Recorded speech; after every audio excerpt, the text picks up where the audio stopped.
What happens when Hollywood icon Sylvester Stallone walks onto The View expecting an ordinary promotional interview, only to realize that the conversation is about to become anything but friendly? What follows is a tense and explosive confrontation in which a legendary action star finds himself pushed further and further as the questions become increasingly personal. And the deeper the interview goes, the clearer it becomes that this isn't simply a discussion about a new movie. Before we get into exactly how the confrontation unfolded, make sure you subscribe and share your thoughts in the comments, because by the end, you may have a very different idea about what actually set Stallone off. Earlier that morning, everything at The View's Manhattan studio appeared completely routine. Stallone had arrived ahead of schedule, carrying himself with the same disciplined professionalism that had defined his career for decades.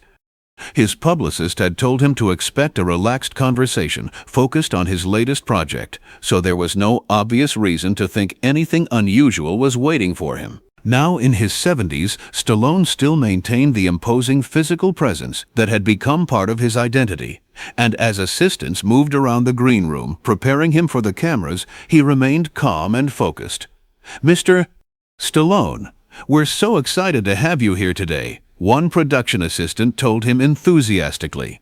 "The ladies are really looking forward to talking with you about the new film and your incredible career." Stallone simply nodded, offering a quiet response in his unmistakably gravelly voice. "Yeah, should be good. Always happy to talk about the work." But as the clock moved closer to airtime, something about the atmosphere began to change. During the pre-show meeting, Joy Behar appeared unusually energized, making pointed remarks about the questions she wanted to ask Stallone. Her tone suggested this wasn't going to be the typical celebrity interview. At one point, she reportedly joked to the other hosts, "I've got some real questions for Rocky today," adding that it was time somebody stopped letting famous actors coast on their past accomplishments. Whether those comments were meant seriously or simply as television banter, they hinted at what was coming. Then the cameras switched on. The familiar theme music filled the studio. The hosts took their places around the iconic table, and from the outside, everything looked completely normal. But there was one detail that stood out. Joy Behar had a noticeably thick folder of notes in front of her, suggesting she had come prepared with far more than the usual promotional questions. "Welcome back to The View," Joy said, turning toward the cameras with her polished television smile. "We're here with the one and only Sylvester Stallone, star of Rocky, Rambo, and countless action movies that have entertained audiences for decades. Sly, welcome to the show." Stallone leaned forward, resting his hands together on the table before answering politely. "Thanks for having me, Joy. Great to be here with all you ladies." At first, the conversation seemed ready to move exactly where everyone expected. Then Joy changed the tone completely. "So, let's talk about your new project," she began, before immediately steering the discussion toward Stallone's age. "You're still making action movies at your age. Don't you think it's time to step aside and let younger actors take over these roles?" The question landed differently than the audience expected. The atmosphere around the table suddenly became noticeably more tense, and even the other hosts appeared caught off guard by the direction of the conversation. Stallone didn't explode. Not yet. His face remained controlled, but anyone paying close attention could notice the subtle change in his expression, particularly the tightening around his eyes. He answered with restraint, explaining that if audiences still wanted to see these stories and he remained physically capable of performing them, there was no reason to stop. He pointed to Clint Eastwood as another example of an actor who continued working well beyond the age when Hollywood traditionally expected stars to step aside. But Joy immediately pushed back. "But Clint Eastwood is Clint Eastwood," she countered, before taking an even more direct shot at Stallone's recent career. "And let's be honest, your recent films haven't exactly been setting the box office on fire. Isn't this more about ego than actual audience demand?" That question changed the mood in the studio almost instantly. The audience, which had been applauding moments earlier, became noticeably quieter. Stallone's jaw tightened, but he continued speaking in the measured tone of someone determined not to lose his composure on live television. He pointed to the success of the Expendables franchise and the way Creed had introduced the Rocky legacy to an entirely new generation. His message was simple. He wasn't continuing these characters merely to protect his ego. He believed there were still stories worth telling. But Joy wasn't finished. She turned through her notes almost deliberately, as though she had been waiting for the next question. Then she brought up Creed. "Speaking of Creed," she said, "wasn't that really Michael B. Jordan's movie? I mean, you were basically there for nostalgia value, right? Playing the same character you created 40 years ago." And that was the moment the conversation moved from uncomfortable to deeply personal. Because now Joy wasn't simply questioning Stallone's career choices, she was challenging the very legacy he had spent decades building. Whoopi stepped in with a calm interruption, clearly sensing that the conversation was heading somewhere it shouldn't. "I think what we're all curious about is how Sly manages to stay in such incredible shape for these demanding roles," she said, attempting to move the discussion towards something lighter and more appropriate for a promotional interview. But Joy had no intention of letting the subject go. She had already committed to the line of questioning, and there was something unusually determined in her expression that made it feel as though this had stopped being a simple discussion about movies. "No, I want to hear his thoughts on this," Joy insisted, brushing aside Whoopi's attempt to redirect the conversation. She argued that Hollywood had a larger problem with aging male stars who refused to recognize when their moment was supposedly over, claiming that some kept returning to the same familiar franchises instead of giving younger performers an opportunity. Around the table, the tension became impossible to ignore. Stallone's fingers tightened together as they rested on the table, and although his voice remained calm, the tone had changed. There was now a firmness in his delivery that longtime viewers rarely heard from him during interviews. "Joy, I'm not exactly sure what you're getting at," he said, "but I've spent 5 decades creating characters that mean something to people. Rocky Balboa isn't just a fictional character to a lot of people. He's become a symbol of perseverance, determination, and refusing to quit when the odds are against you. If audiences still connect with that message, I don't see why I should apologize for continuing to tell those stories." But Joy immediately pushed further. "Isn't it really about the money?" she asked, showing little concern for the growing discomfort around the table. She suggested that these franchises had become enormous sources of revenue and accused Stallone of continuing to use them simply because they remained financially valuable, regardless of whether there was still a meaningful story left to tell. By now, the other hosts were exchanging increasingly concerned looks. Whatever everyone had expected from the interview that morning, this certainly wasn't it. Behind the cameras, producers appeared to be scrambling as the segment transformed from a routine movie promotion into something that felt much closer to a hostile interrogation. Stallone paused and took a deep breath, relying on decades of experience dealing with difficult questions and unpredictable media situations. "Look, Joy, I understand that everyone has an opinion about movies, careers, and all of that," he replied carefully.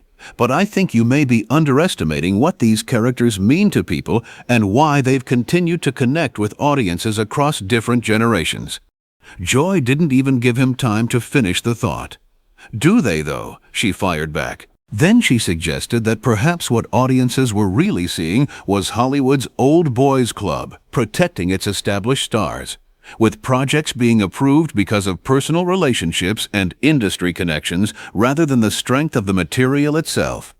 The accusation lingered over the table, and for the first time, something in Stallone's expression visibly shifted. The polished interview persona he'd maintained since sitting down began to crack, just enough to reveal the frustration underneath. He leaned forward slightly. "Excuse me," Stallone said, his voice suddenly dropping into a much deeper register. It was the kind of controlled, intimidating tone audiences had heard countless times from him on screen. But this time there was no movie character between him and the person asking the question. "What exactly are you implying, Joy?" And instead of recognizing the warning sign and backing away, Joy appeared to move even closer to the confrontation. She leaned forward and answered with remarkable bluntness. "I'm not implying anything, Sly. I'm saying it outright." She accused Hollywood of operating through relationships, favors, and long-standing connections. arguing that stars like Stallone had benefited from that system for decades, while newer and more diverse performers were allegedly being pushed aside. The effect around the table was immediate. Sarah Haynes looked down at her notes, appearing deeply uncomfortable with where the interview had gone, while Alyssa Farah Griffin repeatedly glanced toward the producers as if silently asking them to intervene. Even Whoopi Goldberg, normally one of the calmest people at the table, looked visibly uneasy. And the most important question was no longer whether the interview had become uncomfortable. It was how much longer Stallone could keep his composure before finally saying what was really on his mind. Whoopi tried one more time to pull the conversation back from the edge. "Joy, maybe we should talk about Sly's philanthropy work," she suggested, and this time there was a noticeable warning in her voice. But Joy wasn't interested in backing away. "No, I think this is important," she insisted, raising her voice slightly as she argued that the show regularly discussed representation and opportunities for underrepresented performers, yet still celebrated established actors who, in her view, continued occupying roles that could have gone to someone else. Stallone listened without interrupting, but his eyes narrowed. Then, for a brief moment, the cameras captured an expression that would become impossible to forget. It was the look of someone who had spent an entire lifetime being told he wasn't good enough. Someone who had fought his way into an industry that repeatedly rejected him. And someone who was beginning to wonder why he was expected to quietly accept another person's judgment about whether he still belonged. "Let me tell you something, Joy," Stallone finally said, his voice controlled but carrying an unmistakable intensity. He explained that his success hadn't been handed to him by Hollywood. He had written Rocky after struggling to get anyone to give him an opportunity, and at one of the lowest points of his life. He had even sold his dog simply to survive while trying to get the screenplay produced.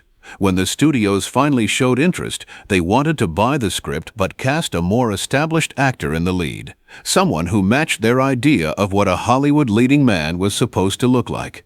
Stallone refused to simply walk away from the character he had created. But before he could finish making his point, Joy interrupted. "But that was 50 years ago," she said, apparently unaware of just how close Stallone was to losing his patience. Then came the question that seemed to cut deeper than anything before it. "What have you done lately besides recycle the same character over and over?" The studio went completely still. There was no laughter, no applause, no background chatter. Just an eerie silence as everyone waited to see what Stallone would do next. Even the atmosphere behind the cameras seemed to change, as if the entire production team understood that this had crossed into territory nobody had planned for.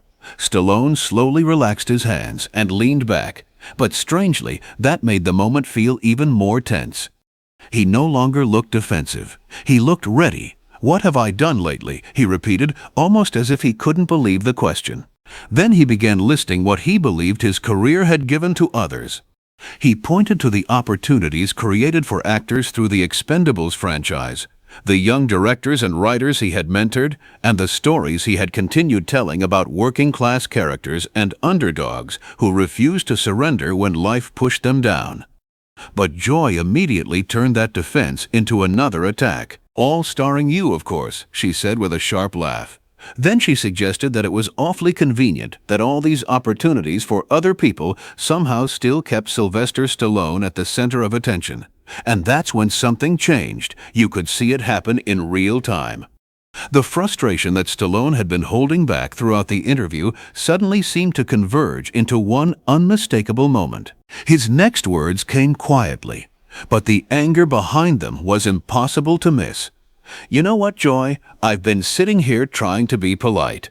I've been trying to play the game. But I think you've got some kind of personal problem with me, and it has nothing to do with movies, representation, or any of these principles you're talking about." Joy's expression shifted immediately. She looked genuinely surprised that Stallone had confronted her so directly. "I don't have a personal problem with you," she replied. "I'm just asking the questions that need to be asked." Stallone shook off the explanation. "No," he said firmly. "You're not asking questions. You're making accusations."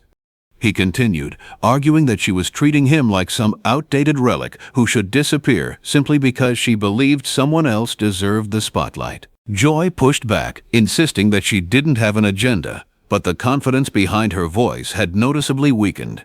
Stallone leaned forward once again, locking his eyes directly on her. "Really?" he asked. Then he explained what he believed was actually happening. From his perspective, her comments sounded less like a discussion about representation and more like resentment toward people who had started with nothing, fought their way to the top, and managed to build something that lasted. He suggested that her argument seemed to imply that anyone who had been successful for decades should simply step aside whenever a new person came along who, in her opinion, deserved the opportunity more. By now, the tension inside the studio was almost unbearable.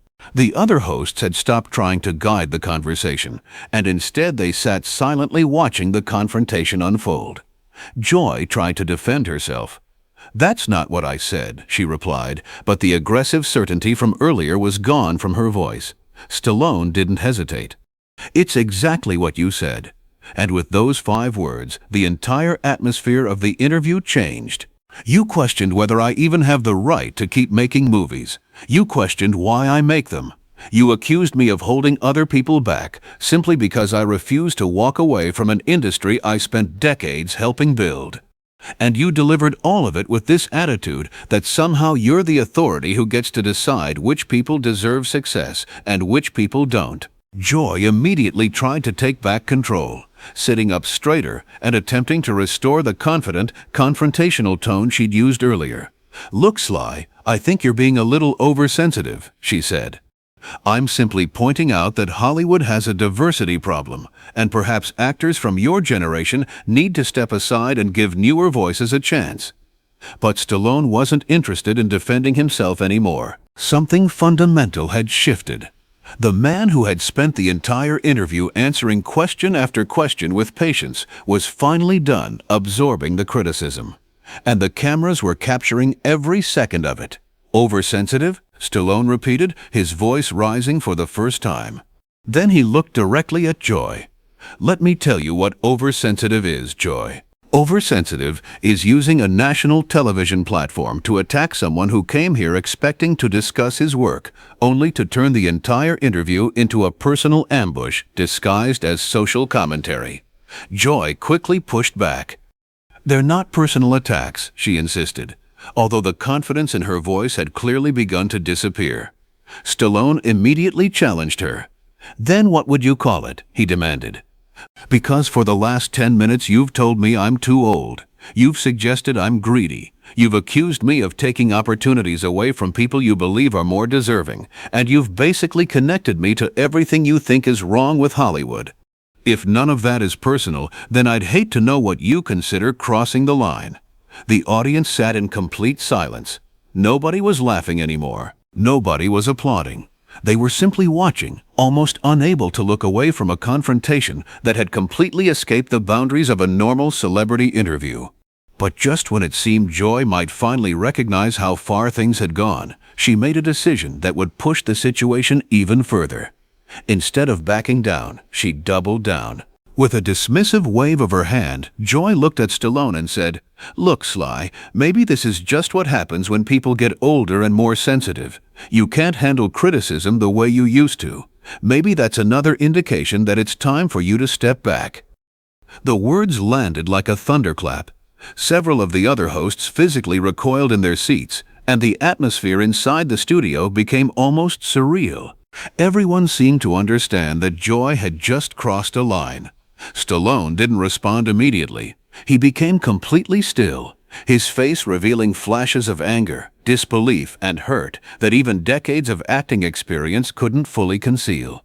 Then he finally spoke, and somehow his quiet voice made the moment even more intense. "Did you just call me old and weak on national television?" Joy appeared to realize that she had gone too far, but instead of confronting the mistake directly, she tried to laugh it off. The laugh sounded forced and uncomfortable. "I'm just saying maybe you're not taking constructive criticism as well as you used to." And that was the final trigger. Whatever restraint Stallone had left suddenly disappeared. He surged up from his chair, his hands crashing onto the table with a force that sent a sharp sound through the studio. The audience gasped as Stallone's voice exploded across the room. Constructive criticism? Are you kidding me right now? You honestly think what you've been doing for the last 15 minutes is constructive criticism? Several people in the front row visibly jumped at the sudden outburst. The cameras continued rolling without interruption, capturing every expression and every word as the confrontation reached its most explosive point yet. Stallone then turned the conversation back toward the very issue Joy had been using against him. "You want to talk about age and sensitivity?" he demanded. "Then let me tell you something about age. I'm 77 years old, and I've been working in this business since before you knew what it was like to stand in front of a television camera. I've faced more real criticism, more rejection, more setbacks, and more punches than you could possibly imagine." Joy attempted to interrupt, but Stallone immediately shut down the attempt. No, you had your 15 minutes to tear me down. Now you're going to sit there and listen while I tell you exactly what I think about this so-called journalism." Around the table, the other hosts had become completely frozen. Nobody seemed certain whether stepping in would calm the situation or make it even worse. Whoopi had one hand raised toward her earpiece as she appeared to receive increasingly urgent instructions from the control room. Yet even she seemed momentarily overwhelmed by the sheer intensity of what was unfolding. Then Stallone brought the conversation back to Joy's accusation about opportunities. "You want to know what taking opportunities away from people really looks like?" he asked, setting up the next statement that would take the confrontation into even more personal territory. Stallone's voice grew louder as he continued, every sentence carrying more frustration than the one before it. "What about the opportunity you just took away from your viewers? They could have spent this time learning something about filmmaking, storytelling, and what it actually takes to create characters that remain meaningful for generations. Instead, you turned the interview into a personal attack and wrapped it in the language of social justice." Joy tried to regain control, but her voice was noticeably unsteady. "Sly, I think you need to calm down." Stallone let out a short, bitter laugh. "Calm down? You spend 20 minutes trying to humiliate me on live television, questioning my character, my work, my motives, and even whether I have the right to continue working in the industry I dedicated my life to. And then you tell me to calm down? Who exactly do you think you are?" The studio fell into an almost unnatural silence. The only sounds seemed to come from the cameras and equipment still running around them. Even the production crew behind the scenes appeared to have stopped what they were doing, completely absorbed by the confrontation unfolding in front of them. Stallone continued, now speaking with the weight of 5 decades behind every word. "I've been Rocky Balboa for 50 years. Do you understand what that means? It means 50 years of people telling me I wasn't good enough, wasn't intelligent enough, wasn't the right type, or didn't belong. 50 years of proving those people wrong. And now you sit comfortably in that chair, with your comfortable position, and act like you can erase all of that simply because it doesn't fit the story you're trying to tell."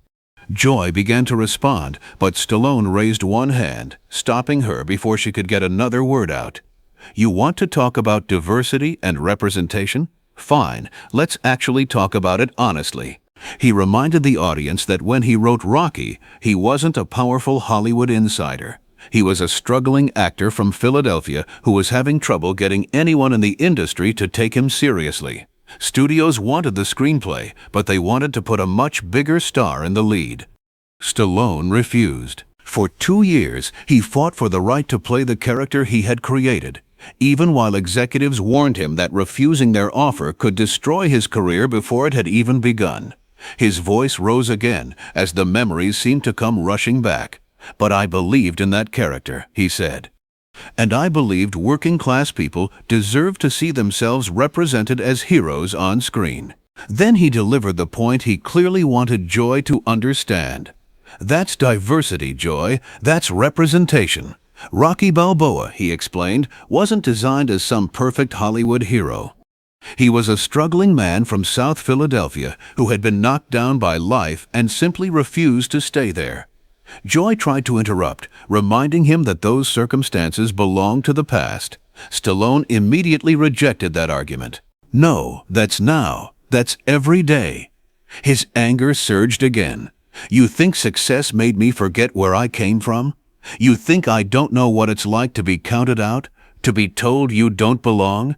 To have people sitting in judgment deciding whether you're worthy of opportunities you've spent your entire life fighting to earn? The cameras continued capturing every second of it. The anger, the frustration, and underneath all of it, the genuine hurt of someone who felt that the very struggle that built his career was being dismissed. Then Stallone delivered what may have been his most personal statement yet. And you know what's really sad? You had an opportunity today to have an actual conversation about storytelling, perseverance, and what it takes to create something that survives for generations. Instead, you chose to use your platform to tear somebody down. And honestly, that tells me far more about you than it ever will about me. Stallone slowly straightened his jacket before turning toward the camera, speaking directly to the millions of viewers watching from home. I came here today because I wanted to talk about work I'm passionate about, stories I believe in, and characters that have meant something to people for generations. Instead, I was ambushed by someone who seems to believe success is something a person should apologize for, instead of something worth celebrating. Then he turned back toward Joy, his voice suddenly calmer, colder, and more deliberate. You want to talk about making room for new talent? Let's talk about that too. I've helped give actors, directors, and writers opportunities through the projects I've produced. I've backed people who were struggling to get their first major break. I've supported projects that bigger studios refused to take a chance on. I've even put my own money into developing young talent because I believe people deserve someone willing to give them a chance. Joy remained silent, appearing to realize that the argument she'd built around Stallone was beginning to collapse under the weight of the story he was telling. Stallone noticed the silence but wasn't finished. But apparently none of that matters to you, he continued. And what came next would force everyone at the table to confront just how badly this interview had gone. What matters to you is getting to play the righteous crusader, the person standing up against some supposed establishment, even when the person you're attacking is simply someone who started with nothing and spent his entire life working to build something meaningful. Stallone paused, then stood from his chair and began removing his microphone with deliberate calm. There was no shouting now, no dramatic gesture, just a clear sense that his patience had finally run out. I'm done here. This isn't journalism. This is ambush television, and I don't have to sit here and take it. Then Stallone walked away from the table. For several seconds, nobody seemed to know what to do. The cameras kept rolling, capturing Joy's stunned expression and the visible discomfort of the other hosts as the reality of what had just happened settled over the studio. What had begun as an ordinary promotional appearance had completely transformed into something far more dramatic, a confrontation that viewers would inevitably dissect, debate, and remember. And for those explosive minutes, the audience had witnessed something rarely seen on live television. A celebrity guest abandoning the polished rules of the interview and directly confronting a host after deciding he'd had enough. But the bigger question remained, was Stallone justified in finally walking away? Or had Joy simply been asking difficult questions that he wasn't prepared to hear? If you enjoyed this story about what can happen when professional politeness finally reaches its limit, make sure you subscribe and share your opinion in the comments. Did Joy Behar cross the line, or did Stallone take legitimate criticism too personally?